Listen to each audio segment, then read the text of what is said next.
Green. Oh, there it is. All right.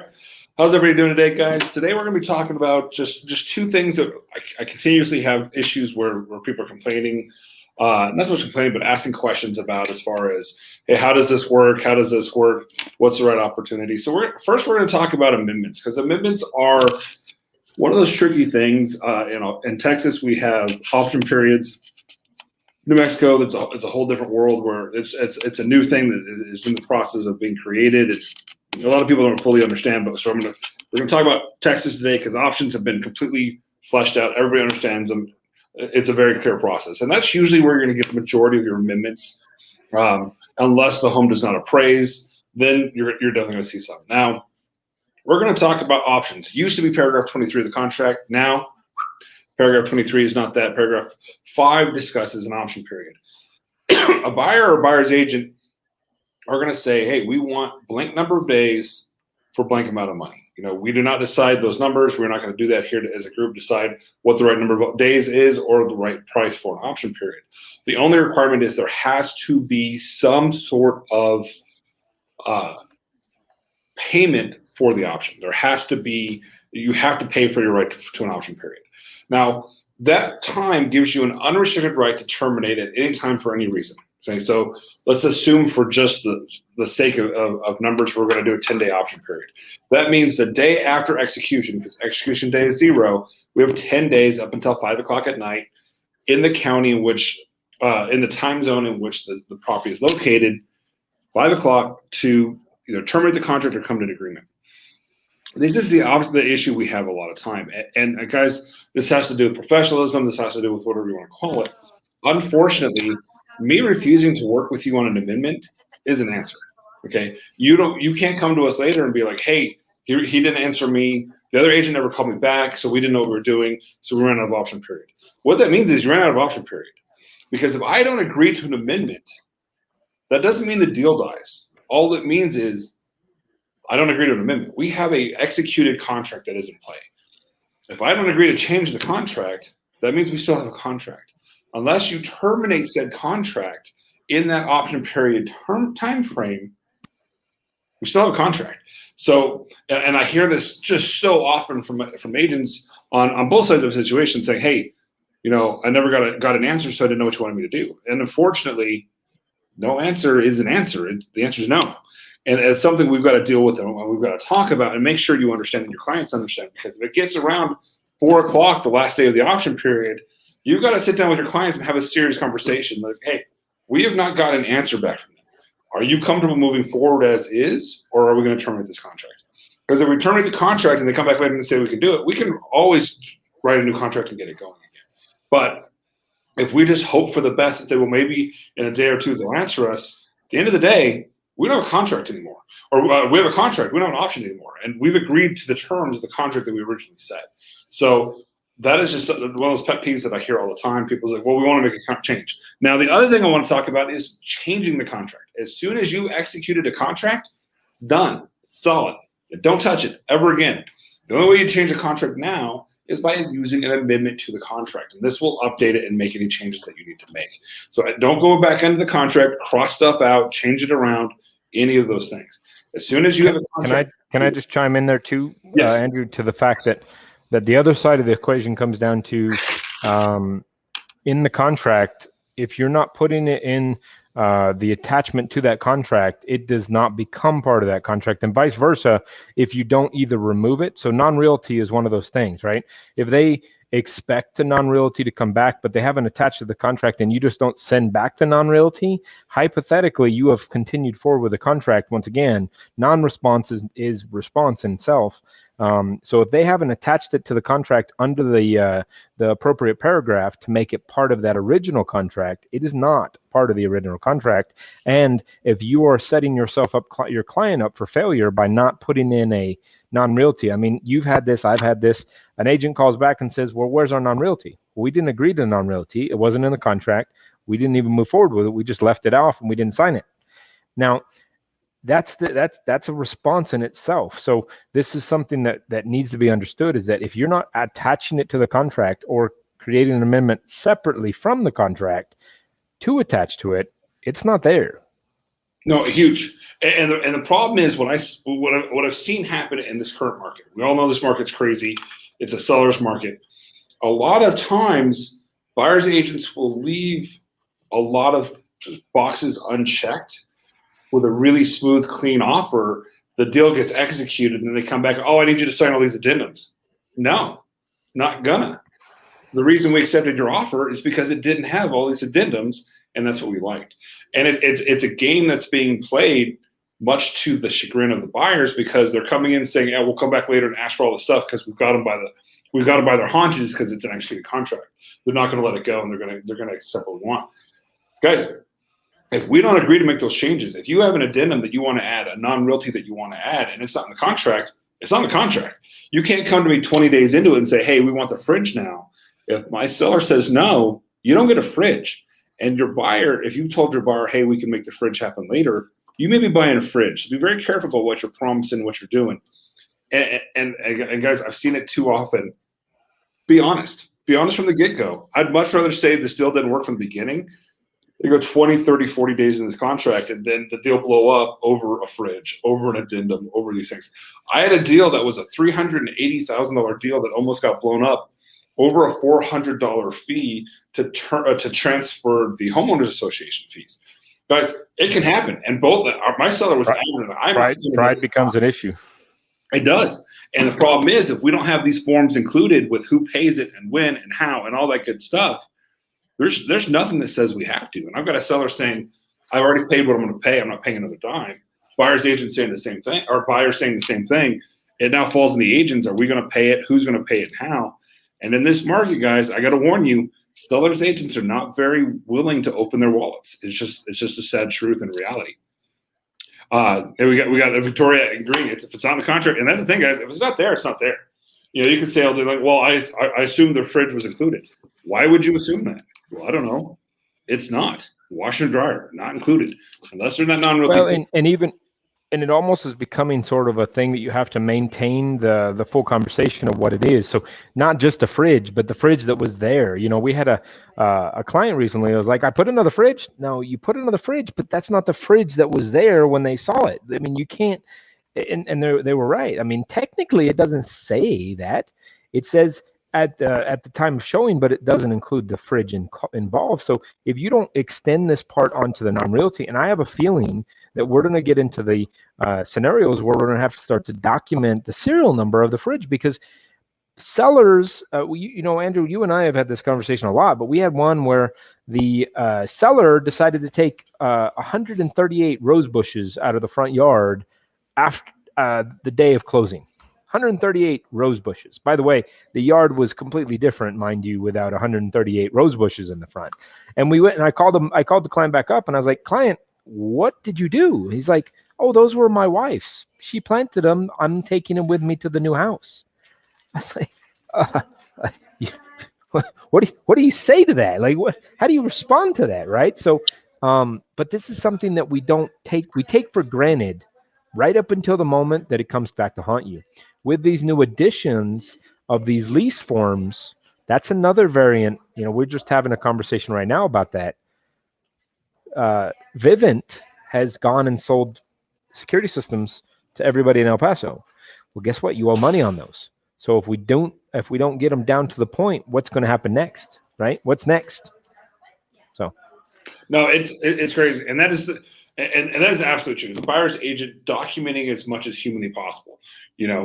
The brand, the stainless steel, black, white, whatever color it is. If you can find a social security number, put the social security number, because it's absolutely true. I've seen horrendous. I've seen sellers change really beautiful, updated kitchen faucets to a tiny bathroom faucet, and you're like, "Guys, come on, you didn't even try." I mean, that's just ridiculous. And Nest thermostats, same thing. All the No, absolutely. And the answer of, "Well, I bought it," doesn't work because you bought the house and you sold the house and everything included in the house. And so it's one of those things where this stuff has to be done. And the non-realty form, I think, could be a class on itself of discussing what needs to be there, what doesn't. Because, we know in the contract the dishwasher stays, the stove stays, but it's definitely not a bad idea to say this dishwasher blank, stainless steel dishwasher, Samsung, whatever brand it is at time of showing. This stove at time of showing, 5-burner, Viking, whatever it is, because that way there's no question. When I come back later and be like, hey, where is my fridge? Where is my stove? Where is this? Well, that's not what was there. That's what was on the agreement that your client signed. Don't tell me that's not what's there. And it just creates a huge problem. And it does. And it is. As a listing agent, your job should be just getting rid of as many problems as possible. If you've got a situation where you've got a client saying, listen, I'm taking my light fixture with me, I'm fine with that. But I want you to take it down today. Don't let even the buyer see it.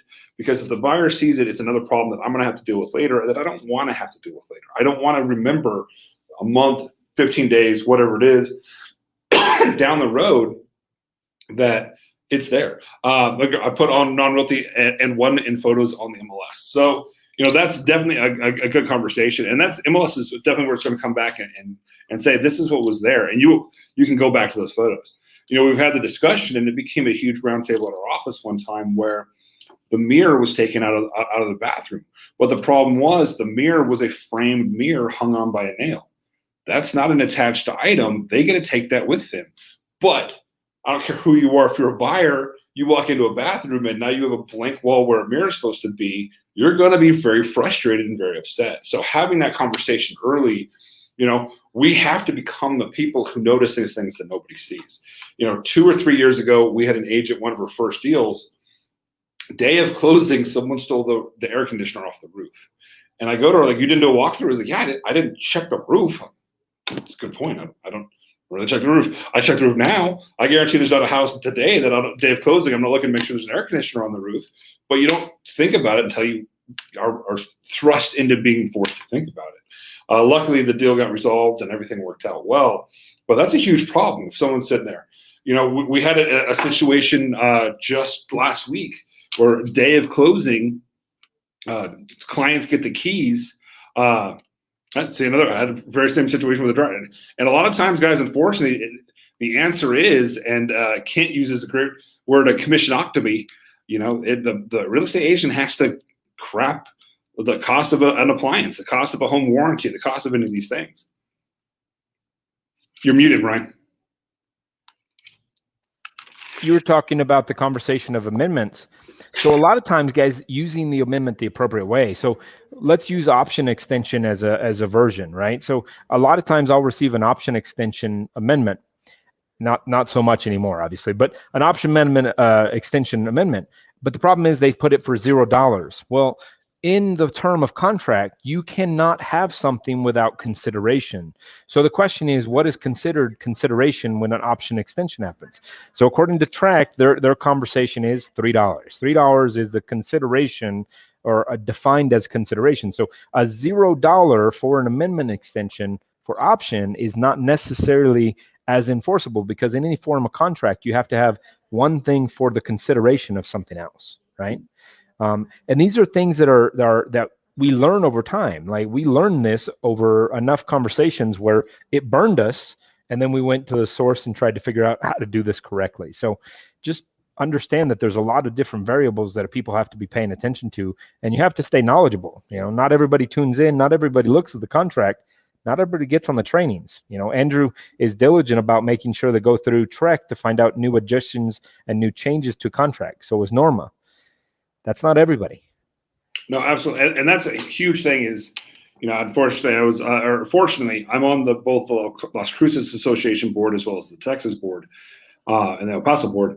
And then the Las Cruces board, we had a meeting, and I was like, guys, they're like, well, our adoption rates aren't good. I was like, guys, let's face it, we're in an 80-20 industry.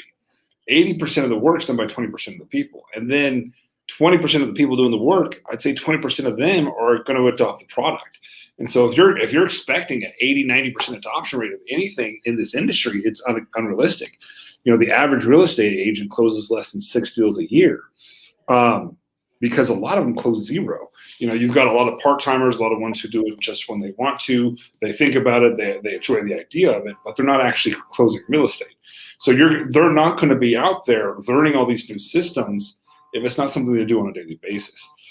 This was in conversation to a product system that allowed for a lot of great data research and I was like, guys, This is even more so. The average agent is not going to do this. It's going to be brokers or office managers who are going to do that research for their agents and pass that information on. So to expect a large number of adoption rate is, I think, a bad way to go into it because it's not going to be there. The same is true on the broker level. We do things. We tried .loop 8 years ago, 9 years ago, and it just failed miserably. It didn't work. Nobody liked it. We went back 4 years later, 4 years ago, 4 years after that, tried it again, and there was a lot more improvement, a lot more work, and a lot more buy-in from the agents to say, okay, this is a valuable product and I can see it. And we had to stop using it because it wasn't working. And then when we went back a second round, it worked. So you do definitely have to measure adoption and all those things, but do it in a realistic way of all different things that are there. I would say that's where every detail, making sure, and that's the same thing here. Listen, we're sitting here for 20 minutes every Wednesday. You do a class on Thursday. I do a class on Monday. Guys, this is for the basis of gaining knowledge because we don't know what we don't know. And the same thing goes for little things. Like we had the discussion a couple weeks ago about the appraisal addendum. Listen, if you have a conventional buyer, you are leaving that conventional buyer with a huge opening if you are not using the appropriate forms in your contract from the initial stage. And that's the downside, is that then this comes back and somebody brings this form back to me later on. I'm not going to suggest to my seller to sign this form because you messed up and didn't ask for it in the beginning, because we have fiduciaries to our client, and that fiduciary sometimes does require to keep the upper hand. It's not me being bad to you, it's me being protectant of our client. Well, and not just that, it's a lot of times the reason that deal was chosen is because it didn't have those forms. So for me to go in and say, we had one recently where Nick was working with another agent, and they had a 5-day option period, and we're like, hey, we like this. It's only 5 days. And we came back. He's like, I need more option. I was like, the only reason we took your offer is you had a short option period. I was like, why would I give you more option? The only reason your deal won is because of what you're now trying to change, and trying to have that conversation with people. And that's where I go again. It's like, guys, from what I've seen, and Brian, correct me if you think I'm wrong, I do more listings than I do sales. Honesty up front makes life a whole lot easier, because I'm going to work with you a whole lot more. The second I feel like you're trying to cheat me, I don't want to work with you anymore. I don't want this deal. What else are you lying to me about? What else are you going to do? If you go through and you got a contract and it makes sense, it's like, okay, well, we can work with this. That's one thing. But and you call me and say, hey, look, this is the reason why, this is what, and Brian talks about this. Always call the person and say, hey, this is what we're doing. This is what we're wanting to do. This is why I'm going to work with you. This is where we are. But if I get this very clean, buttoned up, tight contract, and then the day after we execute, I start getting all these addendums to add and all these changes you want to make, well, then I feel like you tried to do a switch on me, and I feel very, very guarded, and I'm not really comfortable with working this transaction anymore. Brian, am I wrong in that? So it can last for indefinite points. I'm not going to bash any builders here, but there's a builder that 15 years ago burned me on a commission, said I was no longer needed. So they would, say, have a good day. And they just took our buyer and sold them the house. And the buyer's going to continue out for the house because they want the house. They just cut me out of the transaction. Well, guess what? I held that out for 15 years, and I didn't sell a lot of that builder's homes. And guess what they did just now, right? The market's good enough that they don't need us anymore. So guess what? We're going to switch the commission. That stuff sticks with people. And the people that have been in this business for the longest period of time are going to remember that stuff. But the same thing happens when you're dealing with a buyer's agent or dealing with a listing agent that makes it difficult, and that can become a haunted method for you to come back to haunt you down the line. And sometimes we mistake what we say. I have a very bad tendency of coming off in one direction, and then when people get to know me, they feel it in a whole different direction, because that's just my demeanor. That's my presentation. So this happens a lot of times. So sometimes just opening the dialogue, clearing the air may have a tremendous amount of value. And Andrew's right. Don't hold back. Don't give a part of the story, because you're going to find it out. Somebody's going to slip up. Somebody's going to say something. Somebody's going to do something. I hate to find out from the title company that the lender just told them that the deal fell through. I shouldn't hear that from the title company as a third party to the lender. I should be hearing that either directly from the lender or from the agent directly. That just, it's infuriating. And you're right. I will hold I don't like to hold grudges, but I will hold that grudge because I'm so flustered with the situation. Well, and it goes back to our protection of our clients. Cheat me once, shame on me. Cheat me twice, you're bad. You're going to screw my client over. And it's kind of one of the things I try to stress when I teach in the real estate academy is that, guys, you want to make it in this business for more than a year, 2 years. Be honest, be respectful, be someone, especially in this current market. The agent on the other side of the transaction is usually why a contract gets picked. Listen, I know this agent. They're hardworking. They're not going to screw us. They're honest. And I think that is a huge, huge benefit right now. I've seen multiple deals where the only reason that their offer was picked is because they had a good reputation in the business. And having that good reputation is the most important thing you can have in this industry. 2,800 agents means nothing. Only 20% of the people are actually working and working hard. So huge, huge thing. I want to talk a little bit more about clients, guys, because this conversation comes up. We're in that situation right now. You're going to see it more with buyers and sellers. Luckily right now, sellers, you don't have them long enough for them to get under your skin for the most part.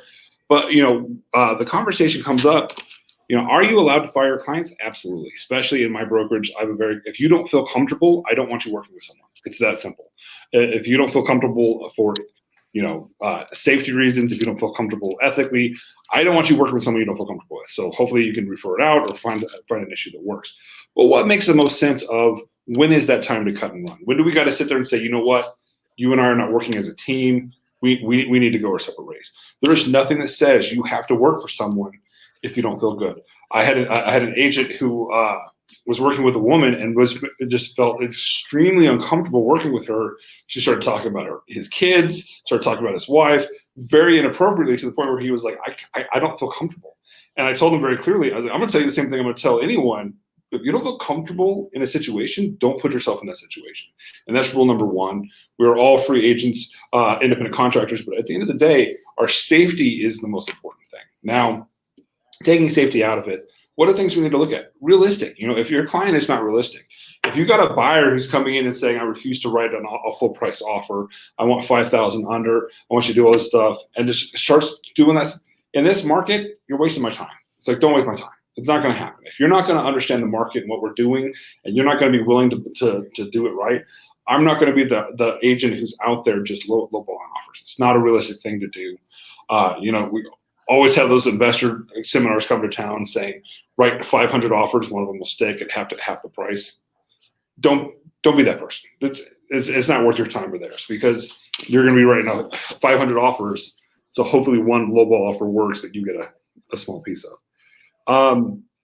If there's no communication, if they're not communicating with you correctly, or if they're not communicating with you how you need to be communicated with, setting boundaries at the beginning of a transaction is extremely important. Saying, listen, I answer my phone up until 7 o'clock at night. I will start answering my phone again at 8 o'clock in the morning. Whatever you feel is appropriate. If they're texting you at 9, 10, 11, 12, 2, 3 o'clock in the morning and mad that you're not responding, that's not a good situation. You are a professional. Somehow I don't think your doctor would answer your phone call at 3 in the morning just saying, hey, just calling to see how my pills are doing. It's not going to work. Now, I'm not saying we're doctors. It's a different education, I understand, but we're both professionals and we need to be treated as professionals. It's a huge, important thing. Also respect. My job is to help you through a transaction that could be one of the most expensive purchases of your life or ever, or at this time. You need to understand the value that I bring to that table. If they start claiming that you work for me and I expect you to do all these things, and some of those times it's like, you know what? I work for you and I'm here to help you, but I don't work for you 9 hours a day, 6 days a week, and this is all I do. And sometimes, especially is the juice worth the squeeze in those situations? A lot of times it's a $80,000 offer that is going to be taking up 90% of your time. Is that where your value needs to be? And having those conversations and discussions. More than anything is if the phone rings and you see it's that client, if you get a knot in your stomach before you answer the phone, it's a sign that this isn't working for you. This is a busy, stressful, hard job. And if you're not happy with what you're doing, you're going to take that to the next deal, which is going to sour the next deal. You're going to take it home to your family and be frustrated with your family. Guys, we need to do everything we can to make it right. And if that phone rings and you're not like, hey, good news, everything's going great, Yeah, there's going to be bad calls. There's going to be bad days. Absolutely. I'm not telling you that in any way, shape, or form. But if every time your client calls you, you know, oh my God, this is going to be a 40-minute phone call of just a nightmare. They're never going to get off the phone. They're going to threaten me. They're going to do all sorts of things. That's not what you need to be doing. You need to have the conversation with yourself of, what is my time worth? What is my value? And am I being respected? And if the answer is no, you know what? I just don't think we're a good match. I think it's time for me to move on. I would love to refer to you to someone else. Brian, thoughts on that? 100%. And somebody else may have a great relationship with them. A lot of times personalities conflict, and personalities conflicting can be an issue. Don't necessarily just walk away from the client. Find somebody else that may be able to help them in a different way. And I hate to use this, but even male to female sometimes does not always match, right? So sometimes even just being a female to a female or a male to a male or vice versa sometimes has a completely different way that conversation is happening with the client. Remember, guys, this is people are creatures of habit. And the way that they tend to react in life is the way that they tend to react in a transaction. So understanding that in the beginning and also feeling that out. If you're right, Andrew, if it doesn't make you feel good every time you're making that phone call or answering that phone call, if you feel like you have a ball of stress just living with you because of that client, that's probably not a healthy client. But maybe that client can work really well with somebody else's personality. Guys, we are all based on the fact that we connect with certain people, and we tend to connect with people that are in like-minded nature. So maybe finding somebody that fits into that category might be very beneficial for that client and for the agent, and therefore you may be able to get a referral off it as well. So don't always hold on just because you feel like you need to hold on to the commission. Sometimes you may make a lot more in other avenues. Absolutely. And this is, like I said, I've seen it where people have a bad conversation. They take that conversation to the next deal, and it's going to snowball and make it for a bad time. I'm not saying you go fire everybody who makes you frustrated, because in reality, you would have no clients. I mean, there's frustration in this business. They're worried, they're stressed, they don't know what's going on. But there's a difference between a stressed client and a client that makes you miserable. If you've got a client that, if you see their phone number on your phone and you just cringe and just, oh my God, that is not a healthy situation to be in. And like Brian said, that is a very valid point. And that's why I say refer it out. There are people who can take that same person and have a great situation. Everyone has that. It's like, man, that person's horrible. They become best friends. Yeah. And there's times where it's like, man, that person's horrible. I thought she was sweet as pie. And it's just different. Who knows what it could be? It could be a jealousy thing of, I think you're trying to pick up my wife or my husband, or I don't like the way you did this. Or in some situations, you may have known them from a past experience and had no clue, and they did not like you from that. Who knows what it is? There's no telling. So don't just run away from the deal, but don't put yourself in a situation where you're miserable when you still need to be. There's a time you need to look at it and say, listen, you are taking up 4 hours a day of my life. I can't afford that anymore. It's time for me to move on. I apologize. I've got an agent who's going to do a wonderful job for you. Let me have them give you a call. Whatever you need to do, but make sure you do it. Do what's best for you. And no matter what, I don't care what anyone says. If you don't feel comfortable, if you don't feel safe, don't put yourself in that situation. No deal is worth risking your life. No deal is worth risking your safety. So have that conversation. And if you need to make a phone call and say, hey, can you come with me if you need to do anything? If you're not even my agent, if you feel unsafe and you need someone to ride with you, call me and I'll ride with you. Life is too short for that kind of risk. Can I have one last thing before we cut out? Is also realize, guys, I've been in the business for 16 years, 15 years now. And I will tell you that I'm selling a property to my brother. He's buying it in another market. And I'm seeing a whole different side of the transaction with him purchasing, because I tell him, do this and do this. And he's like, what is that? And he called me yesterday. He's getting a title form that is asking basic questions. And he's reading these off to me. I'm like, the answer to that question. And I want to like thump him on the head. The answer to that question, but he doesn't understand it. And I have to put myself into his shoes, just like we all need to put ourselves sometimes into our client's shoes, because the scenario is that they don't know what they do not know. And he, like I said, these questions seem standard for me, but to him, he's like, I don't know. And because it's him, he tells me in a different format than maybe our clients would tell us, right? So my brother's going to tell me with no filter. A client may not. or a client does, and we don't understand the anticipation of why they're so frustrated, right? We think they're just being an asshole. They might just be really stressed out with what they don't understand. So I just want to make sure that everybody understands that sometimes we need to go through a transaction by ourselves to understand what's actually going on. So to that extent, I would say, Andrew, for your purpose, the same thing goes with refinance. I just did a refinance recently, and I was like, wow, this is miserable, right? And then I'm like, wow, everybody has to go through this every time, and not even refinance is easier than a regular finance. So I sometimes think that we all need to take maybe a big old bite of humble pie, right?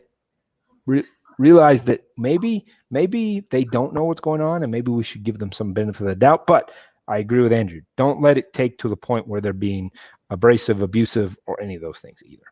No, absolutely, and absolutely true. We forget real estate is its own language, and a lot of times, we say it's this. I don't know what this means. What is that? What am I even looking for? The average person, when they're trying to do a seller's disclosure, doesn't know what kind of wiring they have. Do I have aluminum? Do I have copper? I don't know. I didn't wire the house. These are the things that can come up, and just be aware of that and think of it. And like I said, if you fire every agent or every client that gives you an issue, you're going to be pretty free on a lot of time, because every client's going to have their problems and their snags and their issues. I'm not saying that. When it's time. Don't chase that commission to the point that it hurts you or puts you in a situation where you're going to lose more business because you're so unhappy, because someone else might be able to make it work very smooth. So with that, guys, I hope that was great. Brian, anything else you want to add real quick? All right, guys, appreciate it.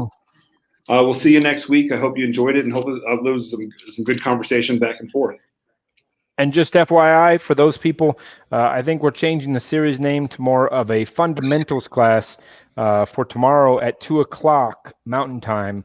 Andrew is going to go through and have discussions. Tomorrow is going to be on the final part of the contract, right, Andrew? Last couple pages? There's a lot more. I mean, unfortunately, this contract gets in depth, so we didn't even get through paragraph 6 last time. All right. Contract part 3 tomorrow. Part 3. So tune in, and then Kent is going to be giving some great feedback and understanding on how to get started in the business. And remember, this is all just fundamentals. So don't ever discount the fact of, even as a seasoned agent, this may be something that's very proactive. Andrew and I have talked about this so many times it hurts, that we walk through contracts today and we'll still find things that are new, changed. We just had a simple contract conversation about seller's disclosure delivery just the other day. My anticipation of seller's disclosure delivery and what the state actually translate as seller's disclosure delivery were completely opposite. So that was something that I've been saying for years, and I found out I was wrong. So changes every day. So tune in. Fundamentals, always a good thing to know. Absolutely. Thank you, Brian. Thanks, guys.